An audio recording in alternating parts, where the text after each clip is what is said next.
I am Sarah Cooperman. I'm the CEO of SCW Fitness Education. We also run programs on water and motion, as well as seat programming, and of course, our fabulous Mania conventions with our business summit. I have Sean Sennigan. I don't know which way to point. I never know which way to point. Is running None of Your Business a podcast for us, so we're excited for that. We've got Emma Berry, Deborah Strugo, Mike, and now am I going to pronounce this correctly? Weist? You got it. I did it. Okay. And Mark Harrington, who drove like a bat out of somewhere to get on for us today. So we have Mark Harrington.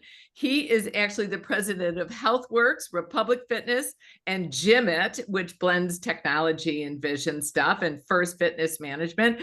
We're very excited to have him on. He's been an amazing presenter for Boston Mania with him and his staff. Fabulous. We've got Deborah Strugo, who, the reason you're on, Deborah, is we ran into each other on the airplane.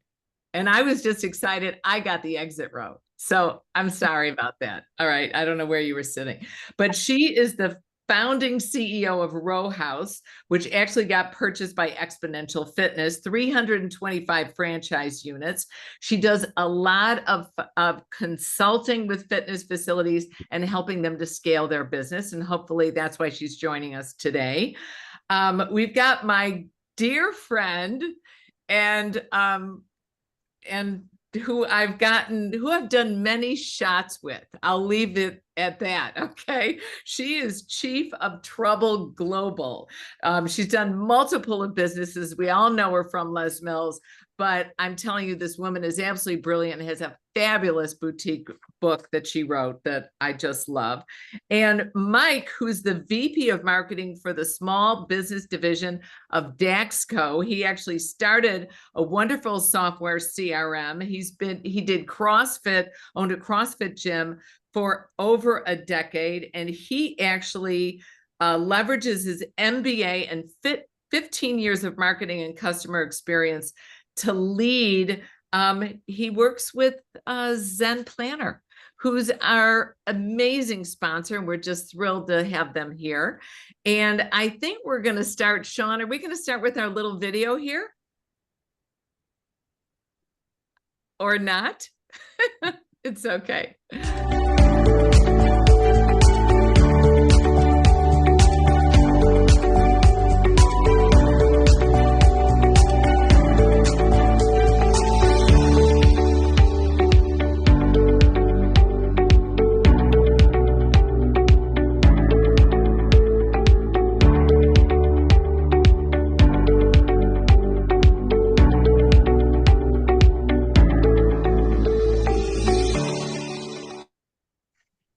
That's fantastic. Thank you. And Emma, thank you for putting the link in with your book. So thank you for the chat box. We love that.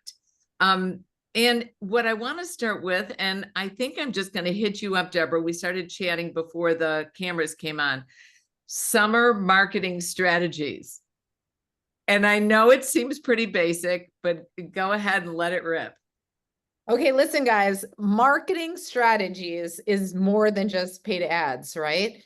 And it's more than just a poster. So I freaking love the grassroots groundswell marketing approach of literally building brand awareness wherever you are via your branded retail. Okay, so have you handed out promo items? Are people wearing them when they're out in the community? Why? Silly little things like the drawstring bags because you have an outdoor park workout really, really work for people to put their water bottle and their towel in, or their hat and their sunglasses in, and their phone. Little t-shirts that people wear just saying, hey, we're all going to meet up down by that thing over there. Make sure you wear your shirt so we can all recognize the group when we all arrive. That builds tons of awareness in the community for your brand and who you are. When people are out running on their own, they're like, oh, look at that group over there. Oh, I could do it in a group. Why am I over here doing it by myself? And they will look up your gym. I think every single one of us on this call have had that experience where you know you're driving business when you are present in your community. And there is a very cheap, easy way to do it by getting people to show up in their gear. I think actually I was just commenting about the CrossFit way. there are so many outdoor workouts in the CrossFit community. And there are so many times in my CrossFit gyms where people were out and they weren't wearing the branded gear, and it just looks like nothing. But when they're out and they're championing that, and it's just one little sentence, hey, please wear your gear, or bring your bag, or here, take this with you to put your stuff away, or here's a sandwich sign, just for the awareness, it is massively impactful. So think about that, see if you can do that. And if you want to go so far as to have a little QR code, throw the QR code up for a free class, free workout. Yeah, I really like that. And I like that it doesn't cost that much, and everybody's outside and everybody's looking. And Mark, you mentioned something interesting. If I'm going to do marketing, I want to track it. I want to see my results. And Mark was talking about that. Could you share? Yeah, I love everything Deborah had to say. It's a lot of what we work on too. We're also passionate about data and tracking. And one of the big things we do is we make sure we're gathering all the data about people that are doing our outdoor workouts. Even though we don't charge from them, that they still need to sign up for them. So there's a QR code. It takes a few seconds. They're in our database. And we track over time.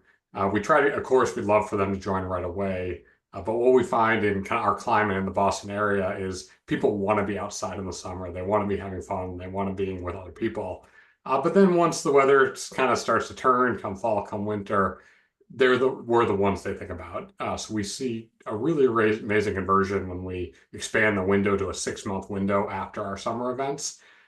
And we do it first off to get the community active and to get them healthy. But it's really nice to see them around New Year's also. Oh, that's great. And Emma, you're nodding. You can't stop nodding your head, can you? So you have to share with us, what are your ideas about the summer outdoor workouts? Yeah, look, I'm in the presence of greatness. I'm allowed to be excited, Sarah. Look at these people on this call. It's phenomenal. Look, I get really excited. Well, we have summer all year round, Deb and I, so this is like just marketing 101 all year long. We're not like Boston. Look, a couple of things that I notice is there's a lot of pop-ups, right? There's a lot of things happening on beaches. We're adjusting schedules, things like that. Building on Deborah's earlier point, something that I love is the user-generated content. So perhaps your staff and some of your members are holidaying, they're elsewhere. Find a way for them to tag you in really exciting places around the world, because this helps build your brand of we're here to support our members in their lifestyle and their staff. So I gave the example, we used to have a little Ponsonby magazine when we lived back in New Zealand, and you'd see this magazine popping up by the pyramids at the bottom of the Niagara Falls, in Antarctica, and it became a thing. So this can get us close to going viral, which is nearly impossible. All the corporates try to do it. So that's a little idea, is find ways for your members to share their amazing life that somehow feeds back to your brand. They're able to be active in their life because of you. User-generated content, so really push into that. Pop-ups. My son last year joined 24 for free for the summer. Now I paid God knows what once that turned into a real membership. So the point here is who's around, who can you serve? Maybe it doesn't pay now, maybe it pays later. Also, we changed the schedule a lot. And just a touch point is a touch point. So consider, is there something with your brand that I could stay connected to on my phone, that I take the little stretchy band, or I take the little travel kit, or whatever it is, and just having that little, have you done your little Pilates thing today? Have you done your 3 yoga things?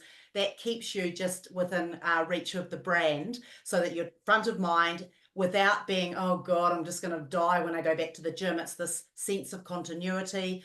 We should be out in the weather, all of those things. So just some things we're seeing around here. And also the challenges, right? If there's a challenge, hey, have you done your hike today? Have you done your steps today? Have you jumped in the ocean today? Like, it can be summer facing stuff, not just the gym stuff. And I like the idea of asking the questions. I really like that idea about like going on the vacations. I didn't even realize that I kind of fell into that. I went on a bike trip last summer. I told you guys about this. And it was really wonderful. We went all through France and Spain, and thank God I had an e-bike. What do? I go into 4 walls and I spin around and I stand up and sit down and I just rock to some great music. Now I was outdoors. I didn't have anything to wear. So I asked my friend Becky Muck, who works with Schwinn and Core Health and Fitness. And I was like, Becky, I need some gear. she gave me everything with Schwinn. Like I should have just worn a tattoo on my forehead, for God's sakes. And I took pictures of myself everywhere and kept posting. And they were thrilled. And I didn't even realize that was what I was doing. And Mike, I saw you commenting and nodding on that. And you've got a lot of expertise with what's going on in marketing. So what do you see different clubs doing? Yeah, the summer is really a great time, but it's also a time that we see where maybe memberships are starting to decline, so you have to kind of ramp up your marketing efforts. One of the things I used to do at my gym that was paramount in the summer was we did a lot more internal community member events. So we would have our anniversary part. Our anniversary was in March. We actually always did it in June as a way to just build our community stronger. And we did it outside the gym. So everybody would get dressed up. There'd be people in, slacks or ties or dresses, and you used to see them in workout clothes, so you don't know what they truly look like. And we had these big events, and people would bring their friends to the events because it's a nice way to get dressed up, go out, have some drinks. And that was always a good lead generator for us. We convert 5 to 10 members just from that event alone every single summer. And if you're not doing community events, you talk about improving retention, building stronger communities, having classes, your 5 a.m. class meet your 7 p.m. class. That's a great opportunity in the summer to host, an out of the gym type event. Oh, that's a great idea. I like that, going out of the gym.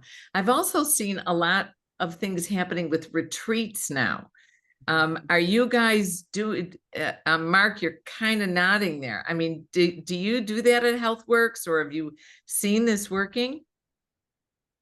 I'm nodding because I love the idea, and it's something we talk about regularly, but I'd love to hear from another panelist on pulling it off successfully. All right. I see you nodding, Emma. Go for it, Trouble Girl. Yeah, look, I've got a lot of friends, instructors, maybe they're in the yoga space, dance space, maybe self-helpery with a little bit of yoga, mental health space, those sorts of things, menopause space. I have a whole host of friends who are on their way to or just coming home from Bali, from Sydney, from Hamilton Island. So we know that travel tourism is up. If you look at the Global Wellness Institute stats, it's something like 26% or something. Everyone wants to be out there having an experience. But this time they want to have an experience with people they like, doing shit that they like. So it's really, this is the perfect time, coming out of whatever we've just come out of and going and having more, living our life, eating the food, getting the sun, being in nature, and still being with our favorite people, doing our favorite things. I'm seeing a huge uptick in this. People will spend money to do things like this. And of course, there's a range. You can do the very expensive in Tulum, or you can come down and do, very cost affordably as well. People like to travel together. So I'm seeing a huge uptake just anecdotally, but actually it's also in the data as well. Yeah. And what we discovered was I go to a yoga studio here in Chicago, and I'm at the yoga studio, and the woman running the retreat that I really wanted to go at, she was doing it in Italy. I was like, I don't want to pay all that money to go to Italy. She said, Sarah, it's cheaper to go to Italy than it is to go to Florida. And the room and the board. And I just got back from doing a whole business day lecturing in Brazil. And the flight was as expensive as if I went to California. But it was really long. All right. We got a good question from Pamela Myers. And is there any ideas around getting gyms to welcome professional fitness trainers, coaches, and instructors back in the gyms without deeply taxing our earnings?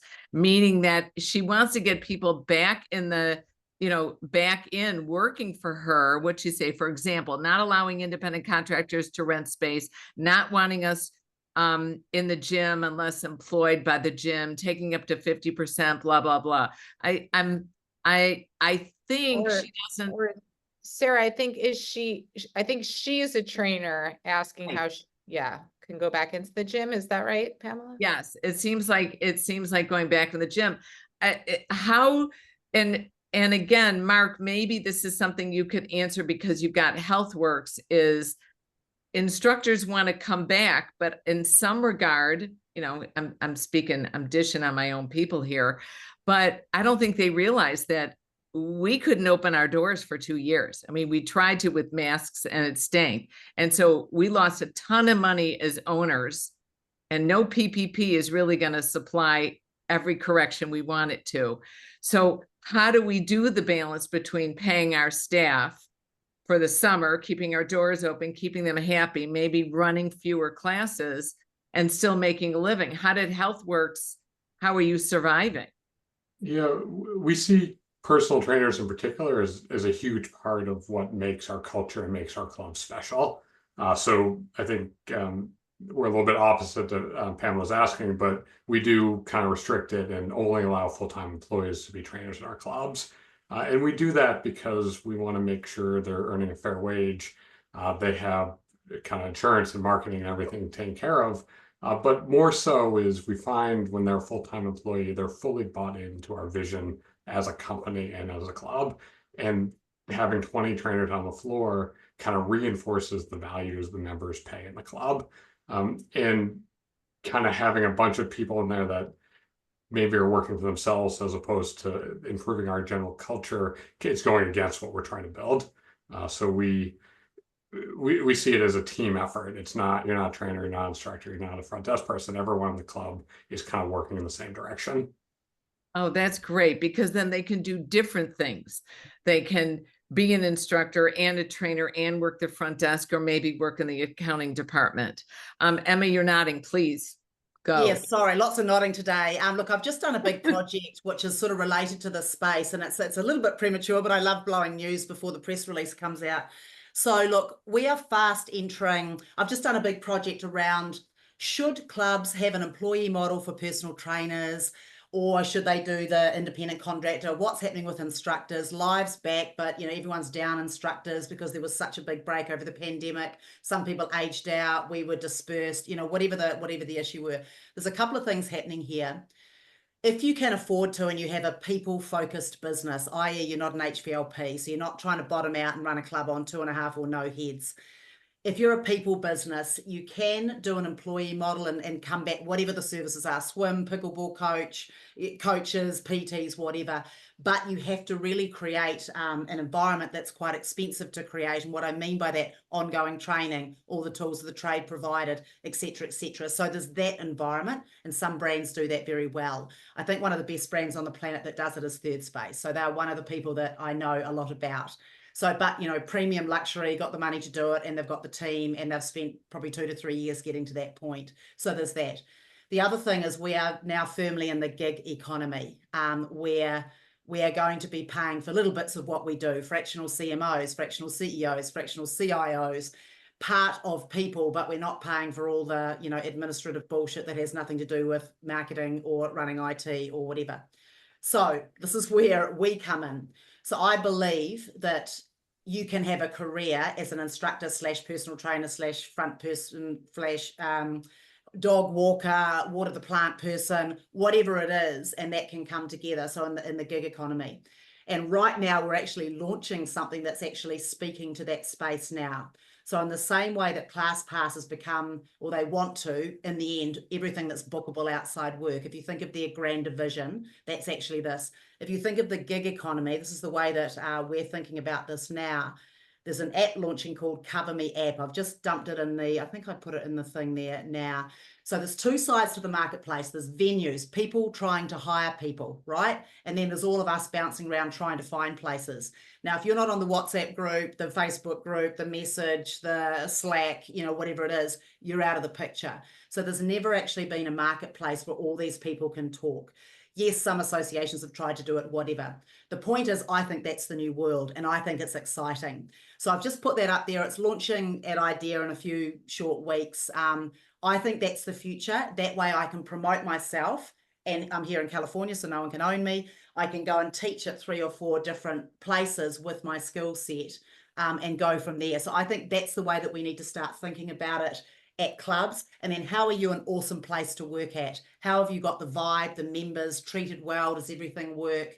Like, I know it's hard. We've all been through the ringer and, spent massive amounts of money on it, but this is a new world.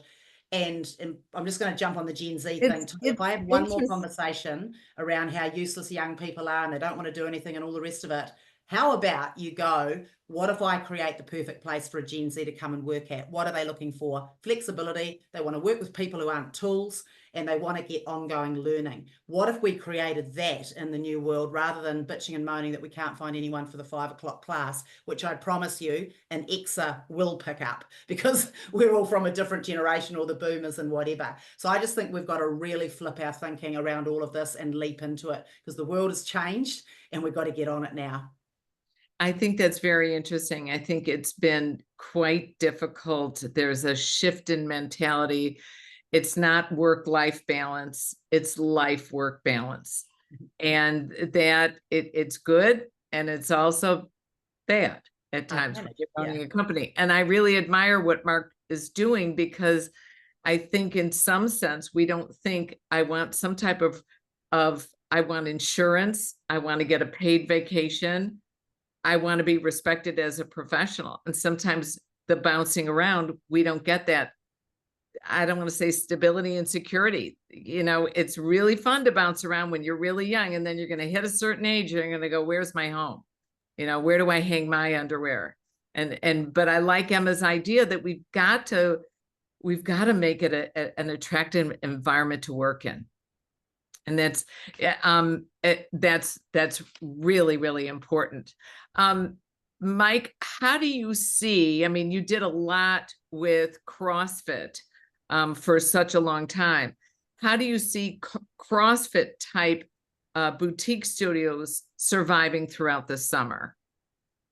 Yeah, there's a lot of things you can do. One of my favorite plays that we run in our gym, we do it about twice a year. We run reactivation campaigns for any old leads that we had, any former clients in the past year.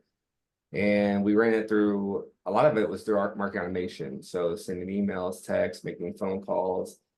And what's crazy is with your former clients, you're going to get a really high response rate. If you just send a simple email, there's a really great strategy out there called the 9-word email. Just look it up. You'll find examples of it. And it works so well. People will engage. You'll get a huge response rate. The first time I ever ran it, I had, I think 400 former members in our like second year of our business. And I had 120 responses. And then of that, I converted 10 or 12, can't recall. It's been about, 10 years since that. But 10 or 12 people joined right in the middle of the summer. And so if you're not running any type of reactivation, just pull up your old list of your former clients, start there, shoot a little note, see how they're doing, and start the conversation that way. It's just like seeing people in the grocery store. You built this relationship with them. They still look to you as the expert in fitness. You'll get some people back. So I really like that strategy. Everybody that comes onto our market automation platform, it's the first strategy we have them run. And what is the 9 words? It's usually like the subject line be like, "Hey, Mike," and then miss seeing you around the gym, or open it with a question of, are you still, how's your fitness journey going, or something around there. It's very, very simple. And I forget the guy I learned that from, but I'm sure if you Google it, you'll find it. But he sold a yacht, $17 million yacht. This is where that story came from, and that strategy came from. Dean Jackson, is that right? Dean Jackson? Yep, that's it. Real estate entrepreneur. Yeah. And Mark, what do you do? Do you try to reach out to past members? We have a kind of an ongoing campaign where we're reaching out based on a sequence, based on a few different criteria. So we really like to reach out to them on the month they joined. So we find if someone joined in, I don't know, July of 2019, and they're not a member now, we find they might be thinking about joining in July 2024. So we find that having really good success. And then we also do kind of time-based based on cancellation too. We try to stay in regular contact. Yeah, it's staying in regular contact. And I was just looking at retention, and it says if you don't connect with somebody in those first 90 days, you've lost them. So, and Mike, I feel like I'm doing a little plug here, but how does Zen Planner do that? How do you keep them connected in those first 90 days to get them feeling like they are part of a membership of a tribe. Yeah, I'm gonna recommend a book to everybody on the call. It's called Never Lose a Customer Again by Joey Coleman. And you have to design your customer experience we say 100 days. So in Joey's book, he shares examples of, doesn't matter what industry you're in, but we know this is very key in fitness. You have 100 days to really turn somebody into a brand ambassador, or it's 20 to 60% of those people are going to cancel. So I learned this in my first 2 years of business. My first year of business, I sold, I think it was 250 memberships, and I had 110 members. So that is a horrible churn rate. Horrible, absolutely gross. But we had so many leads. I was a CrossFit gym, opened up in 2013. CrossFit was booming. It was in the news every single day. And when I realized that, I went back and I looked, how many people were canceling and when, what time, how long? For me, it was about 6 weeks in. And so we built a program. We started with a spreadsheet and just logged every time somebody checked in, as well as their startup date. And then very archaic. And then nowadays we have in our automation platform, it's called Zen Planner Engagement. We actually have a pre-built customer journey with very specific touch points in those first 100 days. And part of our program there, we also coach gyms on to think about your client experience, from somebody who's doing fitness for the first time to somebody who's switching gyms, somebody who used to be a former college athlete, et cetera, et cetera. You start thinking through all those profiles. But we always start with this core, like, you're joining my gym, you're joining this brand. What type of experience do you want that person to have? What are the things you want to check in on them? And build that consistency, build that habit, and reinforce your results. Ask for reviews, ask for referrals. You have 100 days, right, to turn somebody into a brand ambassador. I'll end with this. I knew at my gym when I had somebody hooked on our program. It's when they walked in with a pair of Reebok Nanos or Nike Metcons. So as soon as they started investing in the brands that supported CrossFit, I knew they were hooked. And I would actually log that in my CRM. All right, this is perfect. Sean, hit us up with the video. Is your fitness business ready for a boost? Zen Planner is here to help. Our software simplifies success by handling the heavy lifting in your operations. Designed by industry experts, we provide tailored solutions that let you focus on what matters most. Fuel brand loyalty and turn your passion into profit with our lead-generating tools. Zen Planner supports your business journey every step of the way. Visit zenplanner.com today. Very cool. Thank you. All right. That was like, could we have planned that? It was frighteningly smooth, frighteningly. This is not normal. All right. So listening to what Mike said, Deborah, what do you see with the boutiques? Like, how did you avoid that churn, grow Row House to where it was, unload it so profitably?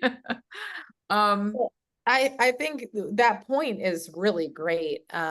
Just on the nurture series, or people call it auto trips, nurture series, client life cycle, just mapping that journey, really understanding your user targets. So this person is coming in scared, completely scared, overwhelmed, starting from nothing.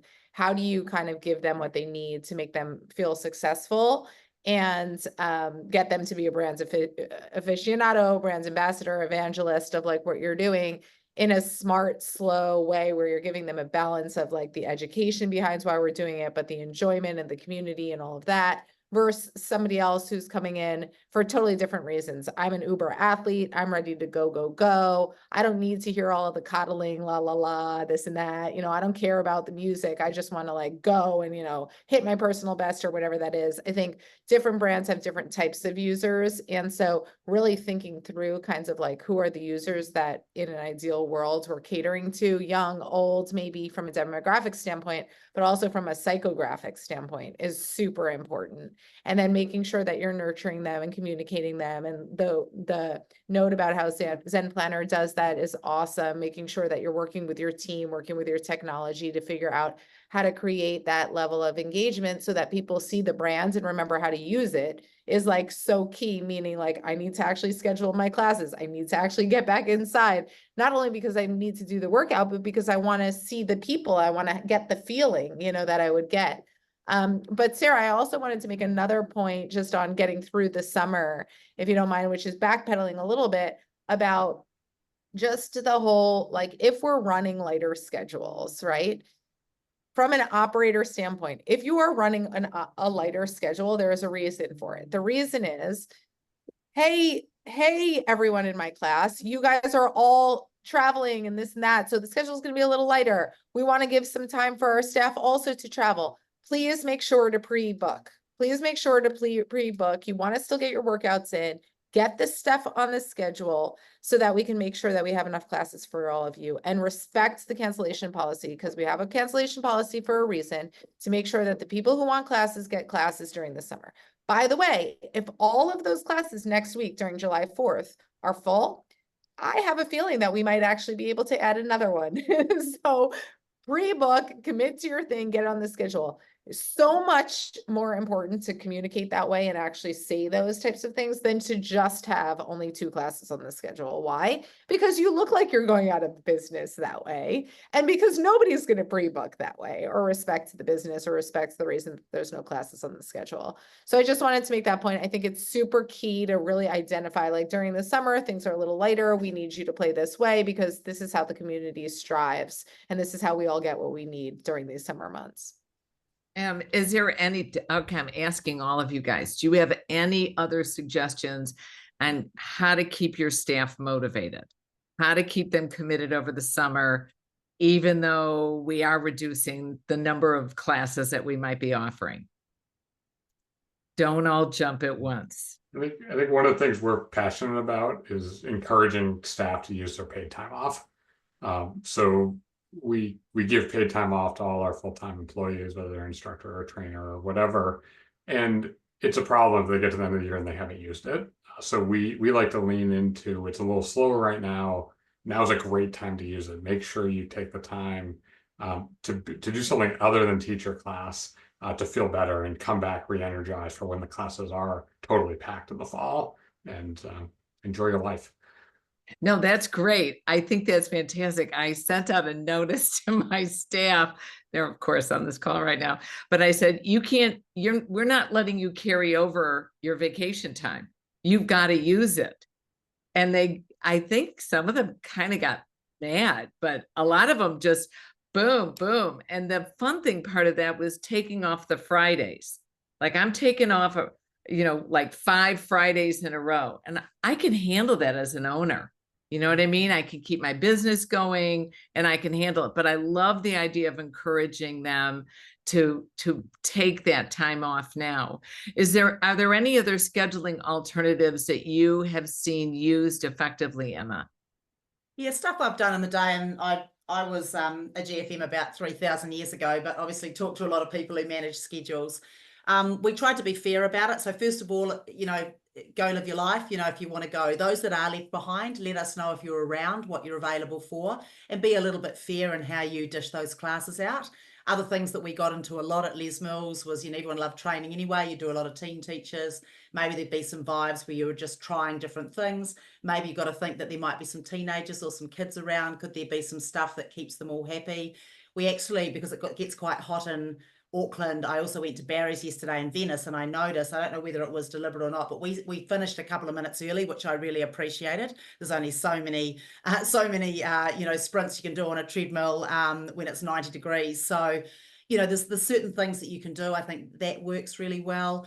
It can be a time to try, a few new things if there's new people around. But yeah, we just ease it back. It usually worked quite well, actually. There wasn't a lot of people sitting around going, oh, woe is me, I'm not getting a class. They're all happy to be at the beach or go and take their holidays. So just try and be fair and feed it through. And also acknowledge you might have new people, extended families in town. Just remember, make parties of it. If it's, you know, for us, it was usually Christmas is our summer vacation in New Zealand. So we would always have a big Christmas party. Then we'd be really honest. Hey, we're going to be closing at midday. Make sure you get your workout in early so everyone can, you know, eat their body weight this afternoon or whatever. Yeah, yeah. And Mike, have you seen that with different scheduling options? I mean, it's interesting to think some instructors may be very upset they're losing classes, but like Emma just brought up, some instructors, some trainers, some front desk staff are happy that they're working less.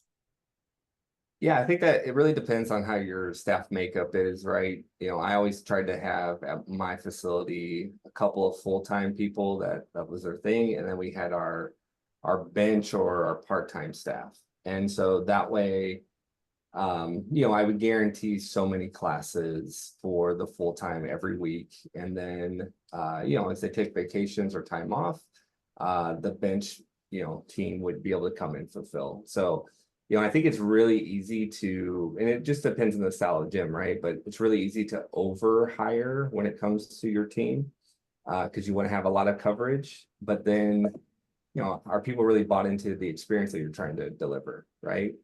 And so, I mean, I've had 20 staff members at one point. I've had, you know, 3 to 5.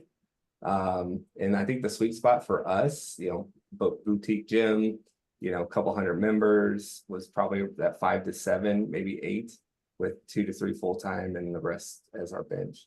I will throw one other thing for, you know, gyms and facilities that, or programs that, you know, have coaches or trainers that you pay, you know, per class. You know, there's a lot of opportunity in the summer because a lot of times it's a little slower in the summer in some cases, not just like new members joining or whatever, but just when as people approach life, right? You know, they'll stick around at the gym a little longer on the weekends and hang out.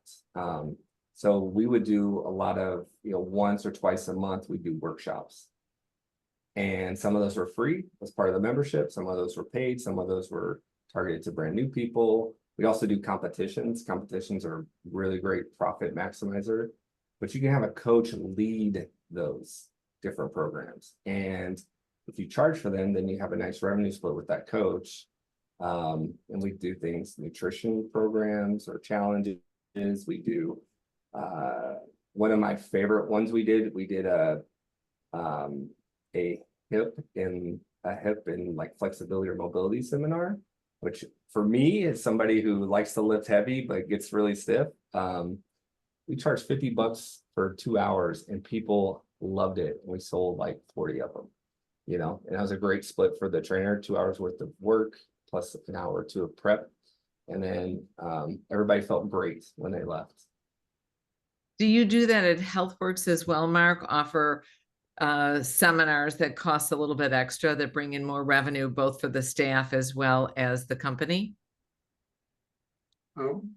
We do a lot of ideas like that. We tend to have most of our seminars and workshops, what we call them, we tend them to be complimentary and value add for the members. So we're trying to figure out how can we get our members to visit more, which since they're paying a fixed kind of monthly price, the more they visit, the lower their cost per visit goes and the more value they derive from it. But we really like it, and kind of similar to Mike's comments, we're seeing a lot of mobility-based workshops as being even more and more popular than they ever been, and people are looking at how can they recover. Yeah, it's part of that, the active ager and healthy aging, which I really like. We did get a comment that said, this person, Sean Paris, said, I don't really have any of these problems. The gym is growing. The gym is growing. And I'm like, oh, kudos to you, man. That's awesome. But one of the statistics, I did a trend. I talked about going to Brazil and I did this trends presentation. And one of the statistics I found that was fascinating is there's a company called Garage Gym that I started, of course, watching over the pandemic, and I'm watching it now. And it's fascinating because what they found is that 61%, they had 2,000 people that are their customers that they put in this study. 61% of them all have home gyms now. 31% of them belong to a commercial gym. And then, of course, they can do both. They have 34% belong to a community or an apartment gym. But in this study, which I thought was fascinating, they said 51% of the people said, I will join a gym. So we're seeing this surge of people coming back, and maybe it's also happening over the summer, which I find pretty fascinating. I did have one more thing. I love the idea of competitions. Do you guys have any specifics on some of the competitions that have worked, like either setting up team competitions or individual competitions? Mark, you're nodding, so I'm hitting on you, man. Yeah, I think specifically for summer, we're doing a 7-day workout from anywhere challenge. And we're particularly leaning into it to encourage the idea that people can be a member of our community without physically being in our 4 walls. And they get to, there's some glory, they get to compete more too, but it's kind of just getting everyone active and everyone out there, and a fun summer program. Oh, that's awesome. We're getting a little close to the end. Sean, I was hoping we might be able to play some information on the business summit whenever you get a chance to put it up. This is part of the wonderful experience that Mark Harrington helped us with.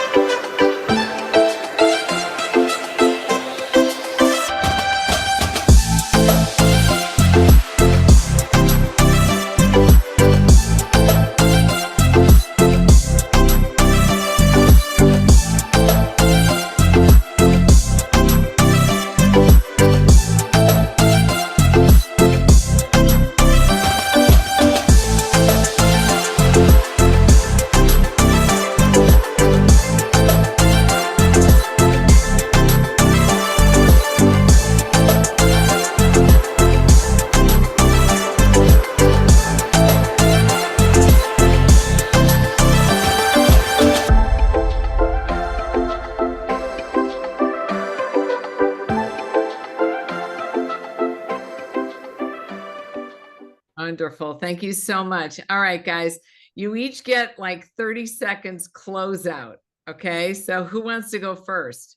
Okay, go, Emma. Sorry, guys, I have to jump at you now. Look, just wanted to add on that last point, just around challenges. Not everyone's motivated by competition, but a lot of people are motivated by participation and just, showing up regularly. So we need to be careful. A leaderboard can often be the biggest turn off to someone who really is just struggling to even be in there, let alone be up against everyone else. So just be aware of that. Remember, we've got things like 75 hard, high rocks, Les Mills challenges, CrossFit, workout of the day, like just doing something every day.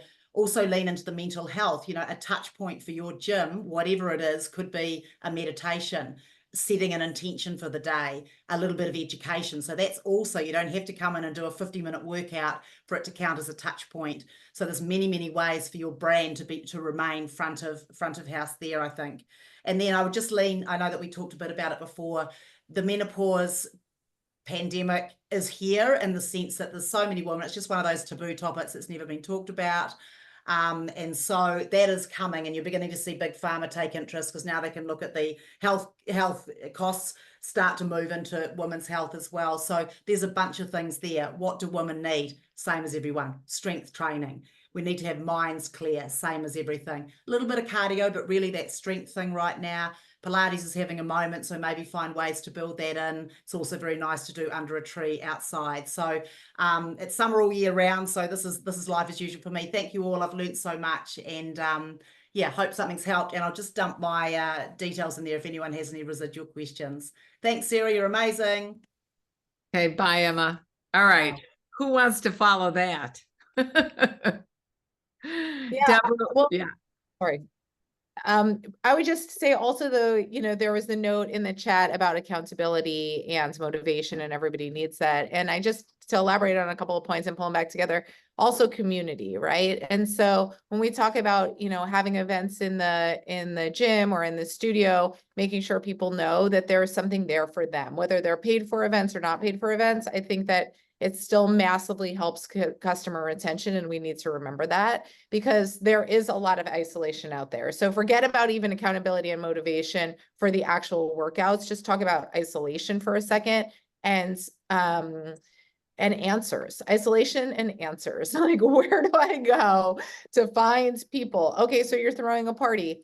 Okay, it's not a great week. Not a lot of people are showing up. You know what? There's a lot of people that just appreciate the fact that there was a party that they could have actually showed up, where they would have been welcome because they are actually a member of the place that was actually throwing the party. So I think, you know, we talked about before and afters. You know, sometimes people in the summertime will throw different challenges or events, more so, you know, to keep people coming through the doors. But don't be scared to throw a party because everybody's going to be away. Like, don't be scared to do that, because the people that are going to show up are going to really appreciate the fact that you took the time to do it. And the people who didn't show up but knew you did it are going to appreciate that maybe next time they can show up and they can be there and you were there for them. So I just wanted to add that in, because I think there is a real reason that we serve our clients, and our clients really appreciate us for serving them. And so we have to remember not to only, you know, make decisions off of like whether or not it's efficiently safe to be open, you know, We have to remember to like lead with heart a bit, because, you know, we're here for our people.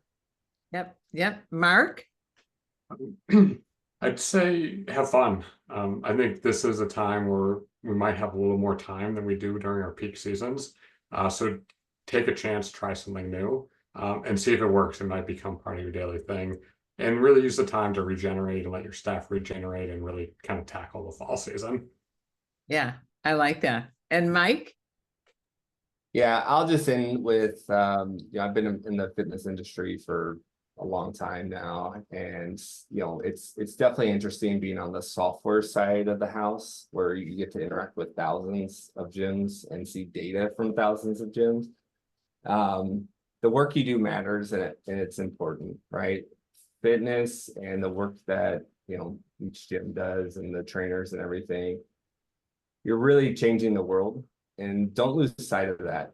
You know, it's easy to be caught up in the day-to-day operations. It's easy to be caught up in, you know, this coach didn't show up for a class or what have you, but the work you do matters, and it changes people's lives. And that's probably the thing I miss the most about, you know, after I sold my gym, is I'm not coaching anymore, and I'm not having those conversations with people. But yeah, never lose sight of that, because we need everybody like you. This is a very important part of our culture, and it's a very important part of the health of the nation. And I know that sounds very cliche, but being especially in the boutique side, when you're running a small gym with a couple hundred members or less, it can be isolating sometimes. So reach out. I'm happy to chat anytime, and keep doing what you're doing.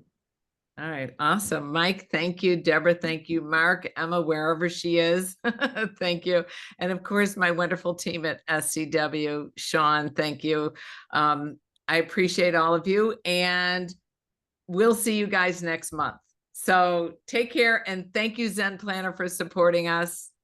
We appreciate it. Bye, everybody. Thank you. Yeah. Thank you. Thank you. Bye, everybody.